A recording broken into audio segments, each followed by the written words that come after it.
In this episode, we talk about Jharkhand's State Migrant Control Room, which rescued 47 Indian migrant workers from Cameroon in Africa.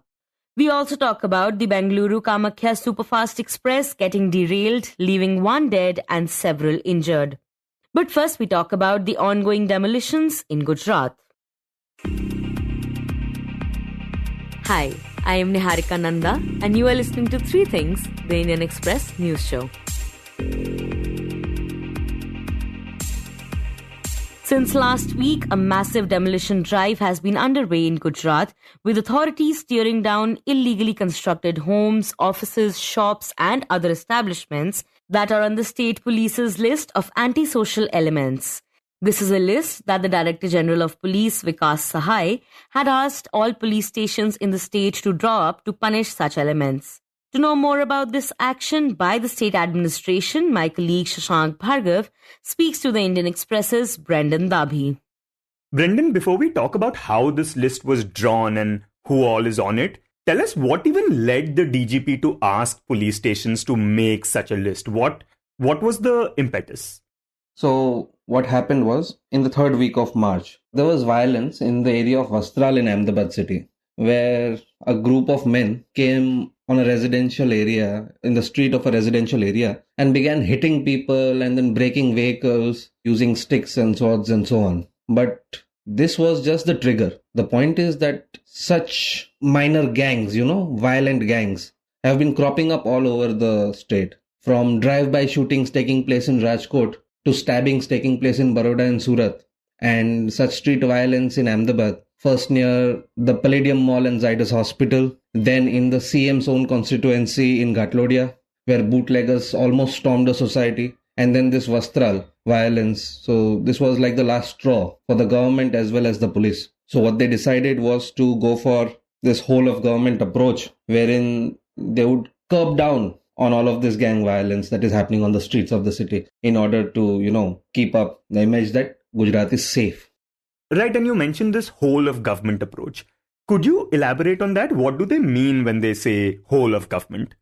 Yes, so this whole of government approach, that was first heard, when DGP Vikas Sahai spoke about it, when announcing this drive, wherein he said that all parts of the government that could be involved in curbing down on antisocial elements, or gunda tatvo as they are called in Gujarati, would be used to curb down on them. So this includes demolition of illegal properties, disconnections of illegal electricity connections, and so on. And the DGP basically told police stations to make a list of antisocial elements.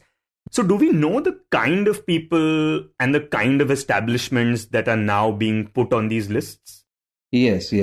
So DGP asked all the police stations in Gujarat to draw up their local list, and obviously some would overlap, but he mentioned some of the main points, some of the main crimes, where people were involved. They are to be added to these lists. These included bootleggers, those involved in gambling offences, those involved in bodily harm, assault and so on, aggravated assault, attempt to murder, these type of things. Those involved in gambling offences, those involved in property related offences like encroachment and so on, and the mining mafia. A total list of 8,374 people were drawn up in these 100 hours, of which 969 people were from Ahmedabad alone. And you mentioned the other things that the government is doing as part of punishing these people, which includes cutting their electricity, for example. But the big highlight, of course, are these demolitions, bulldozers razing all kinds of structures. Talk about how the authorities are going about doing this. And also, do we have a sense of how many such demolitions have taken place so far? Yes, so it's difficult to gauge how many demolitions have taken place because it's happening on a very localized level. Okay, authorities have been given power to do so not even at the city, not even at the municipality or municipal corporation level, but even below that, at the zonal level, right? So there is an area, there's a zone of a municipal corporation. So it is taking place at that level, where literally police stations, individual police stations, are giving lists of their miscreants to local civic authorities. And then if they have any illegal construction or they have electricity connections that are illegal, then action is taken by the civic body. Yeah. And also, are there just commercial establishments on this list, or are there also private properties? Yes, there's commercial properties, there's residential properties, all kinds of properties. There's also mixed use properties. But basically, overall, there are, two types of structures. Either illegal construction, right, that has been put up on private land, and there's encroachment on government land. These are the two, major subheads of illegal constructions, yes. And could you talk about how fast are these demolitions taking place? For example, are these people given notices beforehand? Yes, so that is a major issue here, and it has come up in the High Court also in relation to this case itself. So the very first houses that were partially or completely demolished were those who were involved in the Vastral violence in Ahmedabad. 6 of their houses were partially or fully demolished, and then the grandfather of one of the accused, whose house was not yet demolished but they had got a notice, they approached the High Court and asked for an emergency hearing, where they argued that the 3 days given to them was too less to reply to the show cause notice. And the AMC agreed to give them 15 days and the matter was dismissed. However, not everyone gets this chance, which is probably because the duration of the show cause notices and the final notice after that is not mentioned in the Gujarat Provincial Municipal Corporations Act. So usually it takes about 3 to 7 days and it goes up to a fortnight when illegal construction is done on private land. However, if there is encroachment on government land, the AMC claims it has the authority to demolish them within a day also after giving notice. And Brendan, from the outside, this seems very much like what is now known as bulldozer justice, especially with the police saying that, we want to punish these antisocial elements. And last year, the Supreme Court had in fact laid guidelines and had said you can't demolish structures just because its owner is involved in a criminal case. So have these demolitions been challenged in that regard? Right. So the legality of these demolitions, yes. So as to the legality, the authorities here in Gujarat have been very careful. The basic thinking behind this whole of government doctrine is that, once those who are involved in antisocial activities are bound to have some kind of illegalities, right? So that is how you find out if they have it. So once you do that, and if you find they have illegal structures, only then you demolish them. And from a legal standpoint, the Gujarat police has made it stand very clear that while they want this to happen, they are not legally involved in this because it is the job of this respective civic administration or urban local body. Right. So the names are sent to the civic body, to the respective civic body, and then the civic body checks whether this structure can be demolished or it needs to be partially raised or what is its status. And then the onus is on the civic body as to why they had raised the structure. So that is why there are hundreds of names in every zone, and estate officers and town development officers are sitting through the night, trying to find out who has illegal properties and who needs to be given notices before demolition. So that's how they are going about. Right. So even though the directive came from the police is saying, look, the demolitions are actually being carried out by civic authorities. So we are not going about demolishing these structures. And the civic authorities are also only demolishing properties that have been declared illegal. So they are saying that, from our side at least, we are not doing anything that would be considered extrajudicial. Exactly. In fact, one of the officers even told me that they are taking extra effort to make sure that all the demolitions are legal because they don't want to get embroiled in judicial matters. So in fact, there are some exceptional cases that I should share here where demolitions haven't taken place or where demolitions have taken place very fast, which appears to be extrajudicial, but they may not be so. So in some cases, demolition notices may already have been given. Okay. But the raising may not have happened. So when the police sent the list, the AMC went and helped them and demolished those structures. These are long pending issues. But where demolition had not been conducted earlier, they have now been conducted. Similarly, in other cases, it may be so that the original owners don't know about an illegal construction or an illegal addition to a structure that has happened, or maybe a renter has done it, and so on. So these are the cases that are also coming forward. And in some cases, people are demolishing their own structures, their illegal part of their structure, where the AMC hasn't had to do much work, really. Wait, they're demolishing their own structures? Like, let me do it before they come and do it. Right. Yes, let me do it before they can come and do it, because they might cause more damage, right? And have there been any reactions from the public regarding this, and also any kind of pushback? Not as such. Because this appears to be a very populist move, but the violence on the streets was becoming so bad that there isn't as much of a bad reaction as one would expect, because the police has made it very clear that it is only those who are the antisocial elements that action will be taken against them, only and only against them. And it's not like even that one community or the other is being targeted here. Demolitions have taken place across the board. Next, we talk about Jharkhand's State Migrant Control Room. In December last year, a video featuring 47 migrant workers from Jharkhand went viral. In the video, the workers were sharing their plight of working in grim conditions in the Central African country of Cameroon.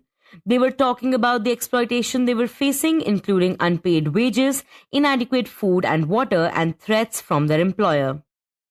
4 महीना से लगातार काम करते जा रहे हैं। 4 month काम करने के बाद भी हम लोग को ना ही पेमेंट मिल रहा है और ना ही खाने का पैसा मिल रहा है, ना ही किसी को मोबाइल रिचार्ज के लिए पैसा मिल रहा है। अभी हम लोग के पास मुट्ठी भर अनाज भी नहीं है, जिसके चलते हम लोग बहुत मुश्किल में फंस गए हैं। ठेकेदार भी यहाँ देखने के लिए नहीं आ रहा है और ना ही कंपनी देखने के लिए आ रहा है। इसीलिए हम भारत सरकार और राज्य सरकार से नम्र निवेदन करते हैं कि हम लोग को मुहैया दिया जाए और वतन वापसी कराया जाए। इसके लिए हम भारत सरकार। This video quickly made headlines and eventually led Jharkhand's State Migrant Control Room, also known as SMCR, to rescue the workers. In this segment, we are joined by the Indian Express's Himanshu Harsh, who talks about the challenges the workers faced and the SMCR's rescue operation. To begin with, Himanshu, can you tell us what the State Migrant Control Room is exactly and how does it function? Right. So during the COVID period, migrants from all around were either getting back to their natives or were stranded in other states. So Jharkhand, which has one of the largest migration population, the state government under the Labor Department, they launched a 24/7 helpline on March 27, 2020. The basic thing that they wanted to do was to assist their people during the lockdown. However, after the COVID, the control room evolved as a one-stop solution to address the concerns of migrant workers and their families. Right. And how did the organization manage to help the workers stuck in Africa? And has it conducted similar rescues before as well?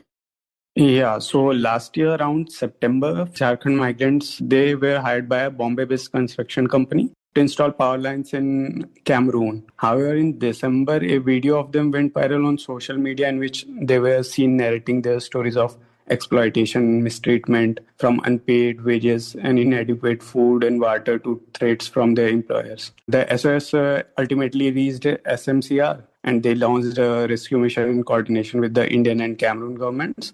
And ultimately, they brought back all the stranded workers from there. The rescue operation stretched till 3 weeks, and the last rescue was made until the first week of January. So they have been constantly been doing rescue operations since COVID.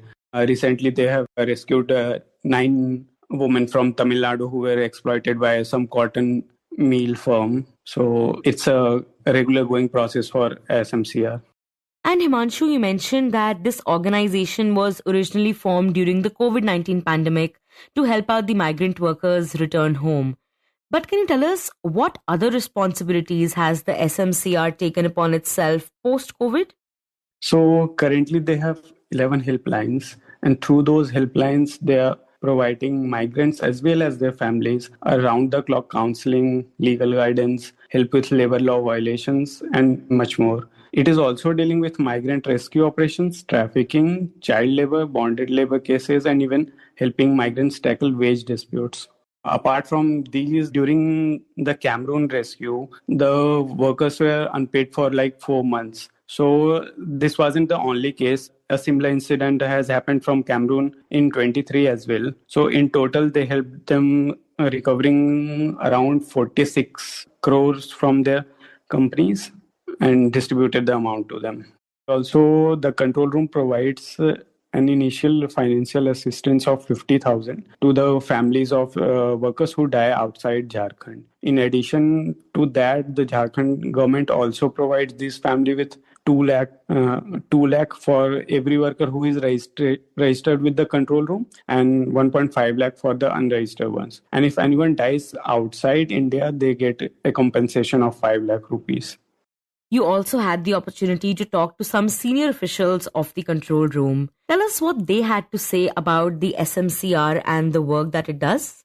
So, Shikha Lakra, the head of the Jharkhand State Migrant Control Room, she told that since the inception of the control room, they have handed over like 11 lakh calls and resolved over 66,000 cases till now. SMCR helpline has some 13 lakh registrations, around 10 lakh people logged during COVID and more than 2 lakh since then. She also told that around 9 lakh migrants were helped with their return back home, and those includes 1,800 from the foreign lands. Apart from these, they have also recovered mortal remains of like 1,000 workers who died outside Jharkhand, and they also helped them with compensation, which amounts to around 13 crore. And Himanshu, did you get to have a conversation with some of the rescued migrant workers as well? Yeah, so Teklal Mato, one of the 47 rescued migrant workers from Cameroon, he said that he and others were lured into the South African country with a promise of good salary. But when they went there, he claimed that they never received the salary. Instead, he, along with others, were facing many problems, including shortage of food, water. So eventually, they made the video appeal and were rescued by the Jharkhand government. He's currently working in Nagpur as a daily laborer. Himanshu, while there are labourers' unions and other similar organizations that are supposed to help workers in need, in what way does the SMCR stand out? So unlike them, the SMCR works with civil society organizations, government agencies, police, media. Basically, they work with different organizations to help run campaigns on migrant worker schemes. It also helps migrant workers know of their rights and entitlements under the acts made for their welfare. Right. And does the SMCR plan to make any changes in its functioning in the future? So the Labour Commissioner of Jharkhand, Sanjeev Besra, he told that the future of the control room includes establishment of an IVRS system and a call management system integrated with the helpline number. Currently, what is happening is that they have multiple helpline numbers, which is creating confusion among the migrant workers. So they are working to integrate all those numbers into a single helpline number to address the grievances more efficiently. They are also planning to integrate a WhatsApp chatbot with their available WhatsApp numbers so that people can access them more easily.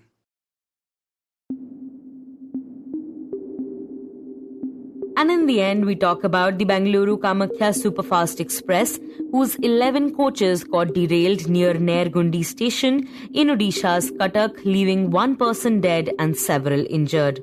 The Indian Express's Sujit Bisoi reported that Cuttack District Collector Dattatreya Bhausahib Shinde informed the Indian Express that the deceased passenger was from Alipurduar in West Bengal, adding that 8 others are admitted to the SCB Medical College and Hospital in Cuttack for treatment. Official sources have said that most of the injured passengers recovering in the hospital are from West Bengal and Assam. Several others who sustained injuries received first aid treatment at the derailment site. Official sources at the East Coast Railway ECOR said that the derailment occurred at around 11:54 a.m. Odisha Chief Minister Mohan Charan Majhi has expressed concern over the incident and directed officials to restore normalcy as soon as possible. He wrote on social media site X, quote, "Deeply concerned about the derailment of Kamakhya Express near Nairgundi station in Cuttack. Grateful that all passengers are safe. Authorities are on site ensuring assistance and restoring normalcy at the earliest. Helplines activated for support." Unquote. Maji's Assam counterpart Himanta Biswa Sarma also informed that his office is in touch with the Odisha government and railways and that they will reach out to every affected person. Sujit reported that the Divisional Railway Manager, Khurda Road, General Manager of the ECOR and other high-level officials rushed to the spot to oversee the relief and rescue operations. An accident relief and medical relief train has also been sent to the spot. ECOR officials said that the rescue and restoration work is in progress under the supervision of senior railway officials. Meanwhile, the routes of several trains have been diverted due to the derailment. Railways has also arranged a special train to help stranded passengers reach their destinations. You were listening to 3 Things by the Indian Express. Today's show was edited and mixed by Suresh Pawar and produced by Shashank, Bhargava and me, Niharika, Nanda. If you like the show, then do subscribe to us wherever you get your podcasts. You can also recommend the show to someone you think will like it. Share it with a friend or someone in your family. It's the best way for people to get to know about us. You can also tweet us at Express Audio and write to us at podcasts@indianexpress.com.